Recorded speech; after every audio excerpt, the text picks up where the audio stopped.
A nossa função hoje é a função dita função afim. Muito bem, eu quero construir o gráfico da função afim. O que é uma função afim? É toda função dada na forma f de x igual a ax mais b. Neste caso, nós temos o a diferente de zero e o b também diferente de zero. Significa que nós temos a e b como números reais. Muito bem. Eu vou considerar como exemplo a função f de x igual a 2x mais 1. Vocês vão observar que o nosso a nessa função, ele é igual a 2. O b nessa função é igual a 1. Então, nós temos o a2 e o b igual a 1. Muito bem, eu quero construir o gráfico dessa função. Nós podemos construir o gráfico dessa função de duas formas. Eu vou fazer a primeira forma, que seria através de uma tabela.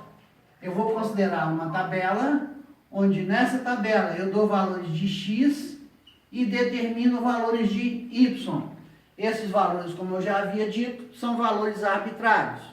Eu vou considerar dois valores, menos 1 e mais 1. Feito isso, eu vou fazer f de menos 1.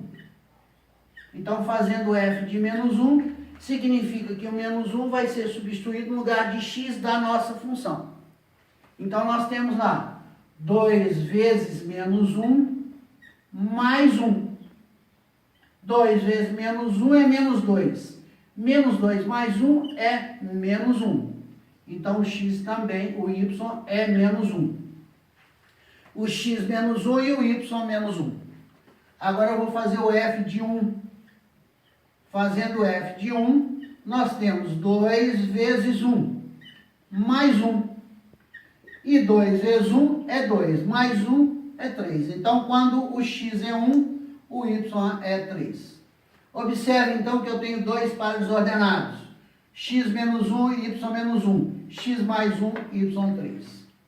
Feito isso, é só eu lançar esses valores no sistema cartesiano e obter a reta, que é a representação gráfica da nossa função.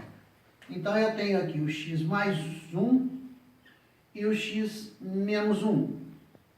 Eu tenho aqui mais 1, mais 2 e mais 3.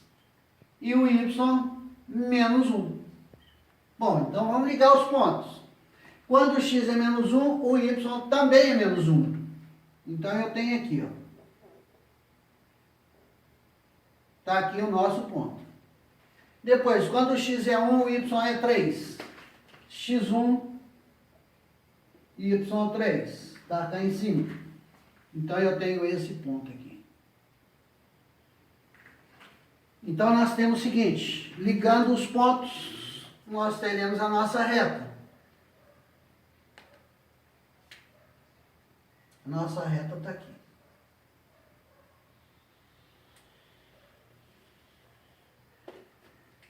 Então, essa reta passa por esses pontos aqui. Observem que a função afim, quando eu coloquei aqui para vocês, ela é a mesma representação, ou a mesma forma, da função de primeiro grau. Então, a função afim é a mesma função de primeiro grau. Tá? Dessa função, nós tiramos aquelas outras duas funções, que foi a função linear e a função constante. Então, uma dica importante que a gente tem da função afim é, essa reta, ela nunca passa pela origem. Ela passa sempre por um valor que é conhecido por nós, que é o valor b da função. Observem aqui, o b é igual a 1. Então, olha aqui o que está acontecendo. No eixo dos y, a nossa função está passando pelo ponto 1, x0 e y1. Então, dica, a nossa função afim, o gráfico é uma reta onde ela passa no eixo dos y, no valor do b, que é 1. Outra coisa, ela sempre passa por um ponto no eixo do x que é chamado de raiz da função. O que é a raiz da função? Eu quero achar a raiz da função. A raiz da função. Para mim achar a raiz dessa função, o que eu faço? Eu pego a nossa função, que é 2x mais 1, e igualo a 0. Fazendo isso, eu tenho 2x mais 1 igual a 0. Aqui eu tiro o valor do x. Passo 1 para lá, fica 2x igual a menos 1. Donde eu tenho que x é igual a menos 1 sobre 2. Esse valor, olha aqui, é justamente esse valor aqui, ó, que é a raiz da função. X igual a menos 1 sobre 2. Então, dica, a nossa função afim, ela passa sempre pelo valor do b e pelo valor que nós chamamos de raiz da função, que é quando a gente iguala a função a 0 e acha o valor do x. Ok?